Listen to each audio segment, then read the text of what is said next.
High, কেমন আছো সবাই? আশা করি সবাই ভালো আছো আর আমিও ভালো আছি। আর আমার চ্যানেলে তোমাদের সবাইকে স্বাগত। আজকে আমি যাচ্ছি মায়েদের বাড়ি। আর মায়েদের বাড়ি কেন যাচ্ছি ভিডিওটা শেষ পর্যন্ত দেখো, তাহলে জানতে পারবে। এই যে রাস্তার ধারে ফুটে থাকা কাঞ্চন ফুলগুলো তো ভীষণ অপূর্ব লাগছে দেখতে, আমার তো খুব ভালো লাগে। আর আমি এখানে চলে এসেছি।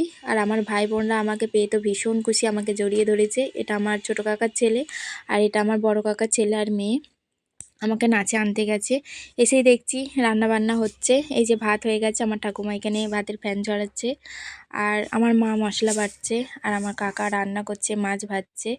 আর এই যে পেঁপে চাটনি হবে, ওই জন্য আমার বোন পেঁপেগুলো গ্রেট করতে বসে গেছে। ওই জন্য আর মিষ্টি মতো মুখ করে বলছে আমাকে যে দিদি আমি আর পারছি না, তুই এবার কর বাকিটা, আমার হাতে লাগছে।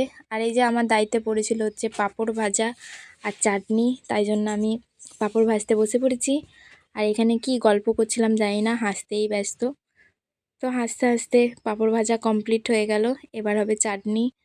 চাটনি প্রথমে আমি চিনির রস করে রেখেছিলাম, তারপরে এই যে পেঁপেগুলো দিয়ে দিচ্ছি।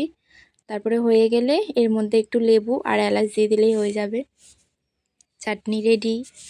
আর আমার কাকা এখানে মাংস রান্না করছে। আমার কাকা ভীষণ ভালো রান্না করে, খুব টেস্টি হয় রান্নাগুলো, দারুণ রান্না করে, দারুণ এক কথায়। আর এই যে এখানে রান্না কমপ্লিট, সবাইকে খেতে দেওয়া হচ্ছে। আর আমার ভাই এখানে বলছে ভিডিও করবি না, তো তাও একটুখানি ভিডিও করে নিলাম। এই যে সবকে খেতে দিচ্ছি। আর মেনু হয়েছিল ভাত, শাকের তরকারি, ডাল, বাঁধাকপির তরকারি, মাছ, মাংস, চাটনি, পাঁপড়, মিষ্টি। আর এই যে এই কারণে আমি গেছিলাম আমার মায়ের কাছে।